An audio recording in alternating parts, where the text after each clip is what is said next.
A friend of the Kentucky woman arrested for shooting her two young sons, ensuring they wouldn't survive, says Tiffanie Lucas had an unpredictable nature and could flip a switch when mad. A neighbor found two boys, ages 6 and 9, inside a bedroom of the family's home covered in blood. A gun was reportedly found nearby. The boys were rushed to a hospital in nearby Louisville, Kentucky, but both died. Lucas was arrested and charged with 2 counts of murder.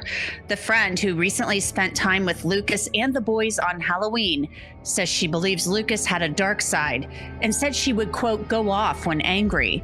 Lucas was previously jailed on drug charges.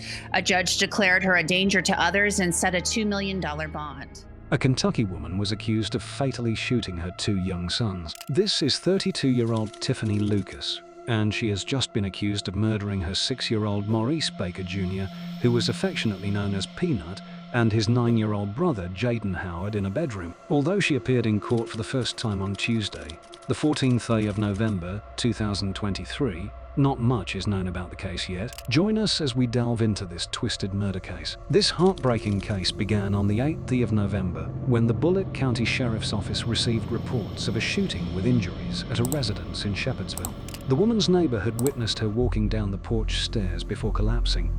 She informed him that her children were dying. Upon entering her home, the neighbor discovered the bodies of the boys in a bedroom with a gun on the bed. The neighbor immediately called 911 and stayed with the boys until emergency medical services arrived. The boys were then transported to Norton's Children's Hospital in Louisville, where they unfortunately succumbed to their injuries. Where investigators say Tiffanie Lucas shot her 2 children in a shooting that ultimately led to their deaths. Now, instead of yellow tape, there are stuffed animals, flowers, and candles laid outside to honor the children's memories. The day following the shooting incident, Tiffanie Lucas appeared in court via video without legal representation. Judge Jennifer Porter entered a not guilty plea on Lucas's behalf and ordered her to be held in the Bullitt County Detention Center. They appeared in court this morning via video conference, arms crossed, and said nothing during the short court arraignment. She remains in jail on 2 murder charges, 1 for each child. And as Judge Jennifer Porter read the citation, she sighed and quickly determined that Lucas was a danger to others and set the high bond. And after reading through the citation, noting the charges specifically, 2 Class A felonies of murder, the court is finding her to be a danger to others and will set a $2 million bond. Now, the judge said Lucas would not get credit for her time in jail towards her bond, and she's to have no firearms if she does make bond. The judge took a not guilty plea for her and started the process to appoint her a public defender. The shooting happened Wednesday morning around 11 when neighbors spotted Lucas outside and asked if she was okay. She responded that her kids were dying inside the home. That's when a neighbor found the 6 and 9-year-olds in a bedroom and called 911. Investigators say the gun was nearby. There were no family members of Lucas inside the courtroom. She will be back in court next week. However, there are memories and thoughts and hearts still with the children whose names we do not know. During the hearing, Bullitt County Detective Richard Bale provided more information about the gruesome murder and the alleged statements made by the suspect. According to Detective Bale, 4 gunshots were fired within a span of 30 seconds, resulting in both children being shot in the head. When questioned, Lucas reportedly expressed regret and attributed the shooting to an accident, stating, "I'm in such a bad spot, and I'm so stupid." Miss Lucas, if she meant to hurt her children, she indicated that it was an accident. Quote, it was an accident, end quote. She also made some comments such as, quote, "I'm in such a bad spot," end quote. Quote, "I'm so stupid," end quote. End quote, "I would never do anything like this unless someone manipulated me," end quote. She also claimed that she would never commit such an act unless someone manipulated her. Bale also testified that Lucas mentioned being manipulated through Facebook, the internet, and Wi-Fi. Ring camera footage retrieved by the police from a nearby residence captured the sound of 4 gunshots before Tiffanie Lucas emerged from the house, calling for help. During questioning, Tiffanie admitted that she had left the gun in the bedroom and claimed that someone had given it to her. But then she also stated that no one else had visited the house that day. It has also come to light that Tiffanie Lucas had previously served a month in jail for a drug possession case. Family members assert that they had reached out to Child Protective Services multiple times without success. Maurice's stepmother, Michelle Rice, expressed her belief that drug abuse played a role in the tragic event, stating that Tiffanie Lucas was too selfish to accept help from those who cared for the boys. Maurice Baker Jr.'s stepmother, Michelle Rice, and Bobby Baker, his aunt, gather outside the Bullitt County Judicial Center. How do you accidentally shoot a kid 2 times and then shoot their brother? How do you do that? It's no. There's no we're accident. Not accepting that. There's no. It's not mental illness. Considering the fact that Tiffanie Lucas had previously served a month in jail for drug possession, Michelle Rice strongly believes that drug abuse also played a role in the murders.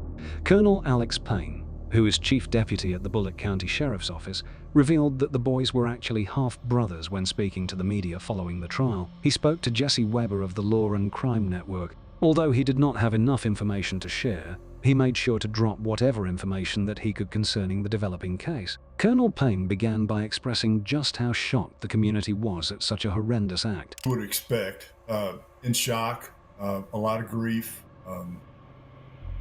horrific act, just as you would expect any community, I guess, across this country to react to something like this. It's shocking. He also pointed out that since it is a tight-knit and strong community, everyone has been showing support to the families of the young victims. During the course of the interview, we learned that there was a possible witness to the crime, a witness who could definitely assert that Tiffanie Lucas did kill her children in cold blood. Colonel Payne explained that the individual that was being paraded by the media as a possible witness was actually the neighbor next door who found the 2 boys bleeding out on the floor. Apparently, Tiffanie was lying down in their driveway when the husband and wife found her. She had cried out that her children were dying back at her house. This caught the attention of the neighbors, and this was when the husband ended up going inside the house and locating the boys. The man immediately came out and called 911. This was when the police and the emergency medical service response came in. This witness was, was in the house when the shooting took place? Was this person injured at all? No, there's no, as far as we know, right now, there's actually, to our knowledge, at this point right now, no actual witness to the shooting itself.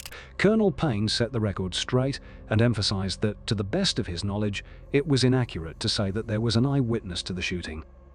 We also learned that the first responders came in quickly and tried to save the life of the boy, but sadly, they did not make it. Colonel Payne was asked if he knew anything concerning the severity of the bullet wounds or anything that could have indicated a chance of survival.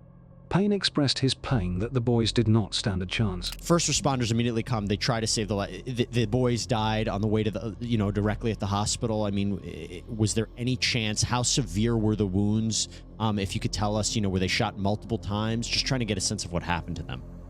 I can tell you that the boys were shot in an area that would not be survivable for anybody. In spite of this fact, when the boys were being transported by emergency medical services to the hospital, they were still alive. It wasn't until they arrived at the hospital that they passed away. In their reports, the responders noted that the boys did not say anything on the way. When asked about the nature of the wounds, Colonel Payne explained that the number of shots each child endured is currently yet to be determined. All eyes are currently fixed and waiting for what the autopsy reports would reveal. Multiple times?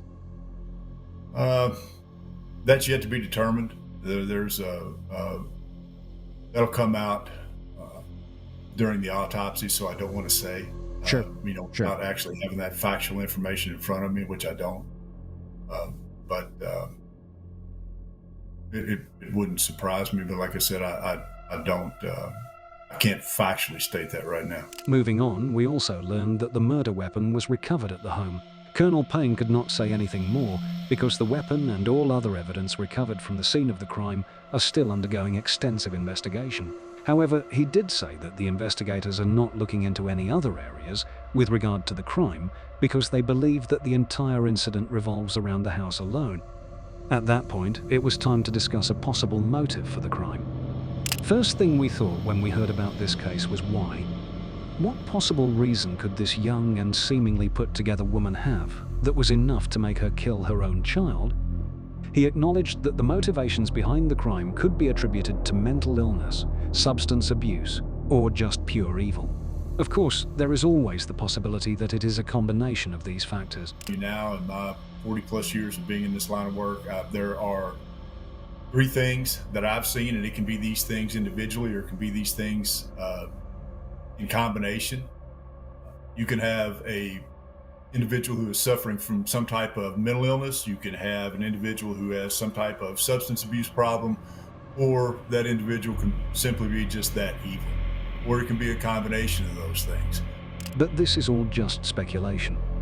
Payne was speaking based on the fact that he had not seen any other outliers that could be at play other than those 3.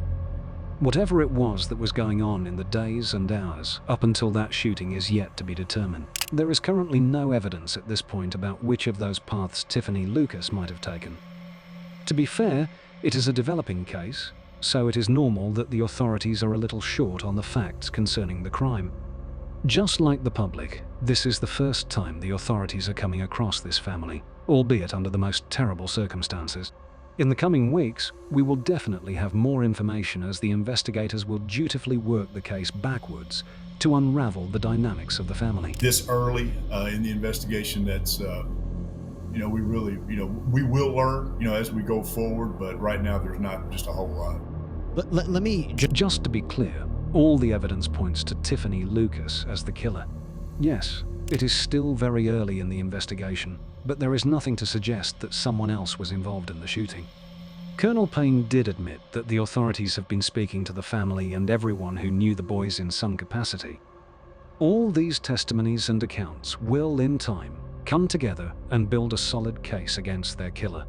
It was during the course of this that the investigators learned that the 2 boys had different fathers. While Jaden's father is deceased, the other father is presumed to be alive but estranged from the family. Before wrapping up the interview, Colonel Payne emphasized how chilling the entire case is. Apparently, Tiffanie Lucas posted some pictures and videos of herself and the boys in Star Wars costumes just weeks ago during Halloween. How does one go from that to gunning down the poor kids? For now, we can only guess. Whatever the reason was, the outcome was undeniably horrific. Tiffanie Lucas has now been charged with 2 counts of murder. While capital punishment is legal in Kentucky, it is rarely practiced. Notably, law enforcement experts have explained that the death penalty does not apply in cases where the defendant is deemed to be mentally unstable by the court. Before the incident, Tiffanie Lucas seemed like any other happy and loving mom on Facebook. She frequently shared heavily edited photos of herself and her 2 boys. In one post on Valentine's Day 2022, she expressed her love for her children and her desire to celebrate them every day. In her own words, "I love my babies every day of the year. I will always use any excuse to celebrate them and show them how special they are." In another post, she described her sons as God sent and expressed her dedication to correcting her past. Her exact words were, "I love my kings differently, and that's why Jaden and Peanut are different types of children. They are GODSENT, and every wrong I have ever done or any hurt I have ever caused, I am so focused on correcting and loving them longer and deeper. I cannot guarantee a lot of things in life, but I can guarantee the mother I will always be, the love I will always share, and the best I can ever give and do will be PROMISAD to you, my love, Jaden and Peanut." However, multiple testimonies from people who know Tiffanie Lucas have explained that she could be unpredictable sometimes and had a habit of going off when angry. A vigil was held that weekend to honor the 2 boys who lost their lives so cruelly. We can only imagine the horror one boy must have felt to see his brother fall and just know in his heart that he was next. The brother of the boys who were tragically killed in Bullitt County, Durrell Howard, expressed his grief and disbelief in the wake of the tragedy. He recounted how just a few days prior, he had been playing a simple card game with the boys and just having the best time with each other. In his own words, "We just played a card game, just a card game. It was as simple as that, and we had the best time. The best time ever." The best time ever. Howard Lucas must never have imagined that he would receive the devastating news that his little brothers had been found shot in their home on Bentwood Drive in Shepherdsville. As the events unfolded, we learned that other family members have raised concerns about Tiffanie Lucas to Child Protective Services, CPS, over the years. He explained that he and other members of the family wanted the boys. Tiffanie did not have to take care of them if she did not want to. In his own words, would have taken them with open arms. We loved them so much. Howard feels guilt for not doing more to protect his brothers. He said, "I should have done more. If it came to me snatching the boys out of the house, I should have, and I will hold that on my back for the rest of my life." For both of them boys, he said, If it came to me coming to snatch the boys out the house, I should have did that. he shared fond memories of recent weeks spent together, including Halloween festivities and bonding moments. Howard and Jaden share the same father who died back in 2019. Howard explained that when their father passed, he stepped up to become even more involved in the life of his brother, Jaden, and that of his little stepbrother, Maurice. Tiffanie Lucas appeared in court, showing no emotion, and was given a bond of $2 million. The charges specifically 2 Class A felonies of murder, the court is finding her to be a danger to others and will set a $2 million bond. Howard believes this is not sufficient and wishes to convey to Tiffanie Lucas the profound impact her actions have had on their family. His exact words to Tiffanie were, "You scarred everybody with this one. You scarred everybody with this." When asked what he would say to Lucas, Howard had this to say. You scarred everybody with this one.